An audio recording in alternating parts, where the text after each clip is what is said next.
আর ইতনাইন থেকে সানি। সালাসা হচ্ছে 3 আর তৃতীয় হলো আস-সালিস। আরবা'a হচ্ছে 4 আর চতুর্থ হলো আর-রাবি'। খামসা হচ্ছে 5, পঞ্চম হলো আল-খামিস। একটু লিখে দিই, যেমন ওয়াহিদ কিন্তু প্রথম হলো আল-আউয়াল, আর স্ত্রী মানে পুংলিঙ্গ হচ্ছে আল-উলা। ইতনাইন আল-থানি,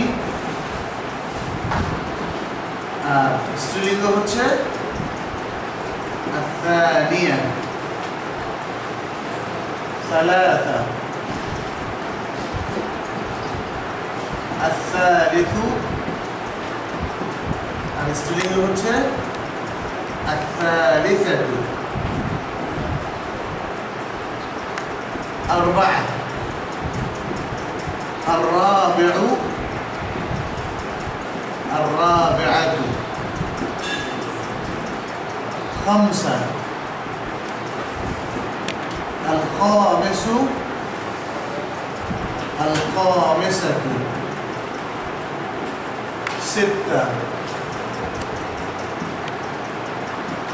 আস-সাদিসু, বিসিন হবে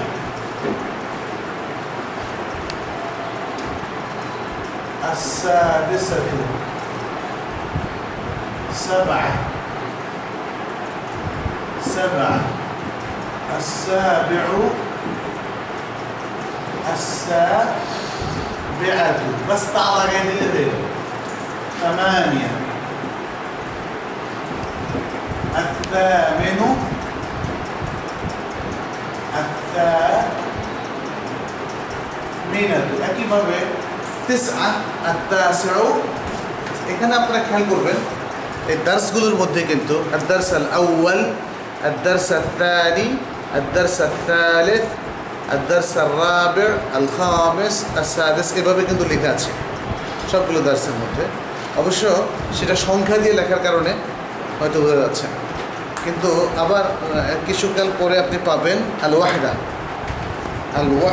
আল-উলা, সেখানেও কি সংখ্যা দিয়ে লিখেছে, হয়তো এগুলো তারা পরে বলবে। এই জন্য আল-ওয়াহদা আল-উলা, আল-ওয়াহদা আল-থানিয়া, আল-ওয়াহদা আল-থালিসা, আল-ওয়াহদা আর-রাবি'a, এইভাবে যেটা এখানে আছে। এখানেও দেখা যাচ্ছে সংখ্যা দিয়ে রেখেছে। আসলে আল-ওয়াহদা আস-সাবি'a, আল-ওয়াহদা আত-তামিনা, আল-ওয়াহদা আত-তাসি'a, এভাবে। যাই হোক, এখানে আমরা বলছি জাস্ট কথাগুলো যাতে আমরা বুঝতে পারি, এই জন্য কাইমাতুল কালিমাত রকম 7। আল-কালিমাতুল উলা আশ-শাদ্দু।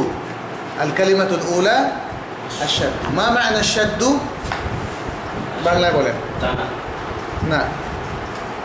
আশ-শাদ্দু বাঁধা অথবা টানা, বাঁধা, মেনলি বাঁধা। আনা আশুদ্দু, আমার সাথে একটু বলেন আপনি।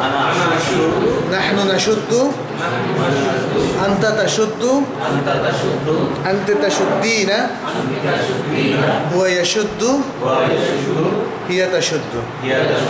যেমন বললাম শুদ্দা হাদাল গানাম, শুদ্দা হাদাল গানাম মানে এই ছাগলটাকে বাঁধো, যখন বাকার বা গানাম আছে এই আর কি।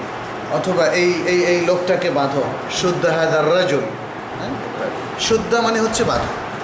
বাঁধর আরেকটা আরবিও আছে উরবুত। আর রব্তু আমার মনে হয় আমরা পড়েছি ওটা, না? আর রব্তু কি পড়েছি? আর রব্তু, আচ্ছা।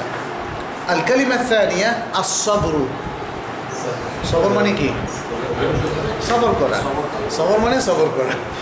এটা এখন বাংলা শব্দ হয়ে গেছে। আমার সাথে বলেন, আনা আসবিরু, নাহনু নাসবিরু, আনতা তাসবিরু, আনতি তাসবিরিনা, হুয়া ইয়াসবিরু, হিয়া তাসবিরু, হিয়া তাসবিরু। আবার বলি এটা, আনা আসবিরু, নাহনু নাসবিরু, আনতা তাসবিরু, আনতি তাসবিরিনা, হুয়া ইয়াসবিরু, হিয়া তাসবিরু। আচ্ছা, আমরা বলি না অসবর, অসবর, হ্যাঁ, মানে সবর করো, সবর। কোরআনে বলছে সবরান জামিলা, উত্তমভাবে সবর করো। আর ইয়াকুব আলাইহিস সালাম বলছিলেন ওই যে যখন তার ছেলেরা এসে বলল যে ইউসুফকে তো খেয়ে ফেলছে, তখন তিনি ফসবরুন জামিল, এখন উত্তম ধৈর্য ধারণ করা ছাড়া আমার আর উপায় নেই, সেটাই আমি করব। আচ্ছা, আল কালিমা الثالثة السكوت। الكلمة الثالثة السكوت। السكوت মানে কি? চুপ করা। যেমন উসকুত, আহসান, উসকুত, উসকুত মানে, তবে উসকুত এভাবে টিচার বলাটাই সঙ্গত ক্লাসে। অন্যরা যদি আরেকজনকে বলতে চান তাহলে কি বলবেন? উসকুত মিন ফাদলিক, উসকুত মিন ফাদলিক, দয়া করে একটু চুপ করুন, উসকুত মিন ফাদলিক। আচ্ছা, তাহলে আমরা আরেকবার একটু পড়ি। আনা আসকুতু, নাহনু নাসকুতু, আনতা তাসকুতু, আনতি তাসকুতিনা, হুয়া ইয়াসকুতু, হিয়া তাসকুতু। আবার একটু বলি। আনা আসকুতু, নাহনু নাসকুতু, আনতা তাসকুতু, আনতি তাসকুতিনা, হুয়া ইয়াসকুতু, হিয়া তাসকুতু। الكلمة الرابعة الإجابة। الإجابة، الإجابة মানে কি? ما معنى الإجابة؟ ما معنى الإجابة؟ জবাব দেওয়া। আসলে জবাব দেওয়া, আরবিতে জবাব, সেটাকে ওয়াওটাকে আমরা সাধারণত বলি অনেক সময়। ওয়াওর উপরে যখন কোনো হারাকা আসে, ভাওয়েল আসে, তখন সেটাকে বায়ের মতো উচ্চারণ করা হয়। যেমন আমরা বলি জাভিদ, আসলে জাউইদ শব্দটা আরবিতে অথবা উর্দুতে হলো জাউইদ, সেখান থেকে জাভেদ বলি আমরা। এটা আছে। ওয়াও যখন তার উপর হারাকা আসে তখন সেটা অনেকটা বয়ের মতো উচ্চারণ হয়। এটা ইংরেজিতেও আছে। ওয়াওটা ইংরেজিতে ওয়াই, কিন্তু সেটাই আসলে ব হয়ে যায়। সেটাই আসলে মানে অনেক সময় সেটা আমরা দেখি ব হয়ে যায়। যাই হোক, এখানে ইজাবা, আল ইজাবা মানে হচ্ছে জবাব দেওয়া বা উত্তর দেওয়া। জবাব দেওয়া বা উত্তর দেওয়া। ঠিক আছে, এখানে উত্তর দেওয়া। আনা উজিবু, নাহনু নুজিবু, আনতা তুজিবু, আনতা তুজিবিনা, হুয়া ইউজিবু, ইয়া তুজিবু। এটা আরেকবার বলেন তো, সবাই একই স্বরে বলেন। আনা উজিবু, নাহনু নুজিবু, আনতা তুজিবু, আনতি তুজিবিনা, হুয়া ইউজিবু, ইয়া তুজিবু। আইদ, আইদ, রিপিট করেন প্লিজ। আইদ মিন ফাদলিকা।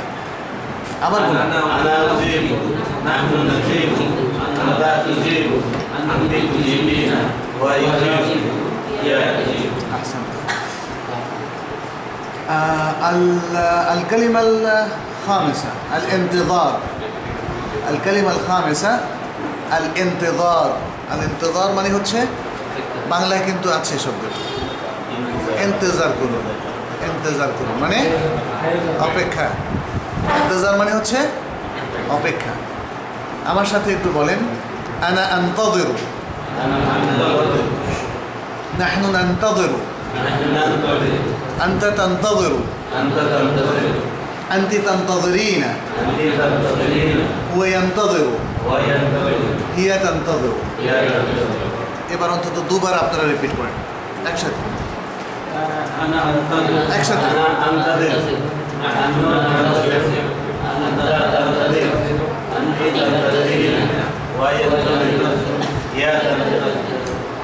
أعد من فضلك. أنا أنتظر، نحن ننتظر، أنت تنتظر، أنت تنتظرين، وهي تنتظر، لا تنتظر. أعد، أعد. সবাই একটু জোরে বলেন নাহলে أنا أنتظر، نحن ننتظر، أنت تنتظر، أنت تنتظرين، وهي تنتظر، لا تنتظر. প্র্যাকটিসটা কিন্তু করতে ভুল করবেন না। মনে হচ্ছে না সবাই বলার সাথে সাথে আপনার বলা হয়ে যাচ্ছে, কিন্তু আপনার মুখটা কিন্তু ওই যে সমস্যার থেকে যাবে। এই জন্য যত বেশি প্র্যাকটিস করতে পারেন আমি করব না। তত ভালো। আমরাও আরব দেশে প্রথম যখন যাই তখন তো আমাদের আরবি আর সেখানকার আরবি তো অনেক বেশ কষ্ট। মুখের জড়তাটা কাটানোর জন্য প্রচুর প্র্যাকটিস করেছি আমরা রুমে বসে বসে, তারপরে রেকর্ড করে আবার শুনতাম, তারপরে অন্য আরব ছেলেদেরকেও শোনাতাম, অনেক সময় পত্রিকা পড়ে অন্যদেরকে শোনাতাম যে পড়াটা শুদ্ধ আছে কি না, তোমাদের অ্যাকসেন্টটা মোটামুটি আসছে কি না ইত্যাদি। পরিশ্রম তো করতে হবে। আরবিটা স্পোকেনটা ভালো করা মানে কি, অর্থাৎ আপনি ভালোভাবে বলতে পারছেন, শুদ্ধ আরবি বলতে পারছেন, এটার জন্য কিন্তু প্রচুর প্র্যাকটিস করতে হবে মুখে। এই জন্য আমাদের এখানে অন্তত যেটা আমরা সশব্দে করি সেটা একটু জোরে জোরেই বলতে হবে। আচ্ছা, এরপরে উচ্চারণের ক্ষেত্রে না আন্তাযিরু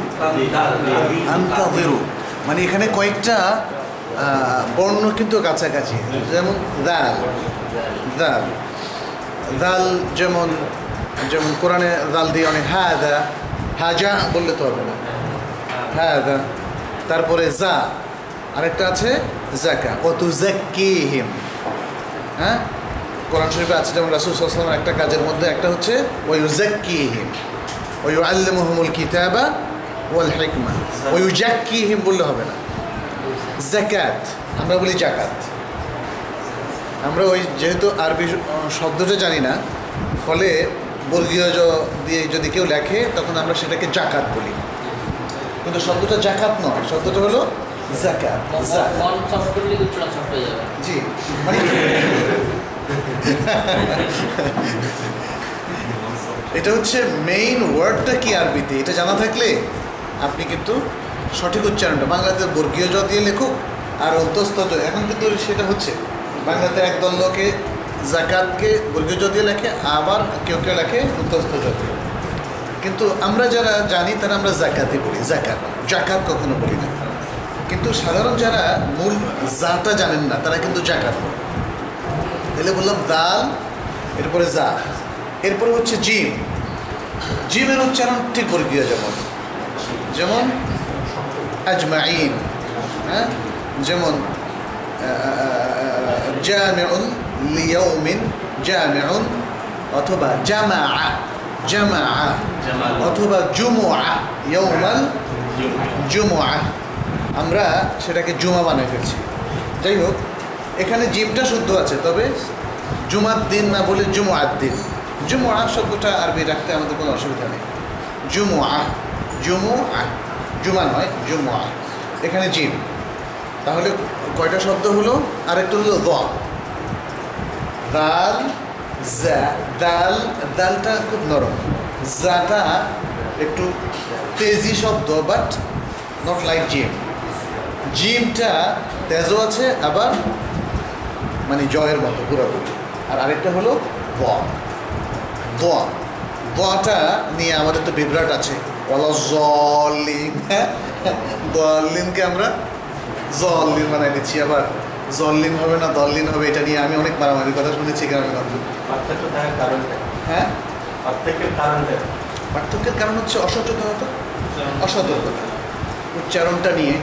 আমাদের দেশে মানে যারা আরবি শিক্ষিত তারা দোয়াকে জোয়া বানিয়ে ফেলেছে, এটা একটা মূল প্রবলেম। যে কারণে যেমন দরাবা মানে প্রহার করা, দরাবা ইয়াদরিব। হ্যাঁ, তো এখন একটা শব্দ বারবার উদাহরণ নিয়ে আসি আমাদের আরবি ব্যাকরণের মধ্যে, সেটা হচ্ছে কি, দরাবা জায়েদুন আমরা, জায়েদ আমরকে মেরেছে। এই শব্দটা এত বেশি এসেছে কিন্তু কেউ বলে আমরা খেয়াল করিনি। আমরা যখন প্রথম মদিনায় গেলাম তখন বলে যে তোমরা তো মারামারি করতে করতে শেষ, কারণ তোমাদের উদাহরণ যদি দরাবা জায়েদুন আমরা, জায়েদ আমরকে মেরেছে, এটা হচ্ছে ভার্বের উদাহরণ। তারপরে কর্তৃকারক যেটা ফাইলের উদাহরণ, আরেকটা হচ্ছে অবজেক্ট বা কর্মকারকের উদাহরণ, দরাবা জায়েদুন আমরা। আচ্ছা, দরাবাকে কিন্তু দরাবা বলে না, বলে জরাবা জায়েদুন আমরা। ওখান থেকে বিভ্রাটটা শুরু হয়েছে দোয়াদ এবং জোয়ানি। কিন্তু এটা চারটা আলাদা আলাদা বর্ণ, প্রত্যেক বর্ণের আলাদা মাখরাজ আছে, আলাদা উচ্চারণ প্রণালী আছে, সেটা আমাদের খেয়াল করতে হবে। একটা হলো দাল, আরেকটা হলো জা, আরেকটা হলো জিম, আরেকটা হলো ব। দ শব্দটা যেমন ইন্নাল্লাহা লা ইউহিব্বুয যালিমিন, আয-যালিম, আমরা জালিম বলি না, এখানেও দেখেন আমাদের বিভ্রাট হয়ে গেছে। জাকাত, জালিম, কিন্তু দুটো বর্ণ কিন্তু আলাদা। জাকাত তো হবেই না, জাকাত হবে।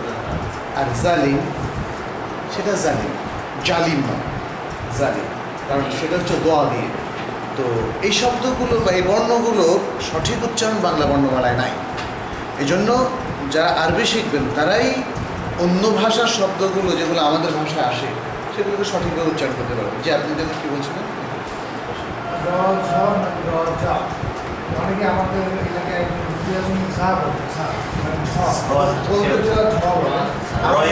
ছ তো আরবি ভাষায় নাই।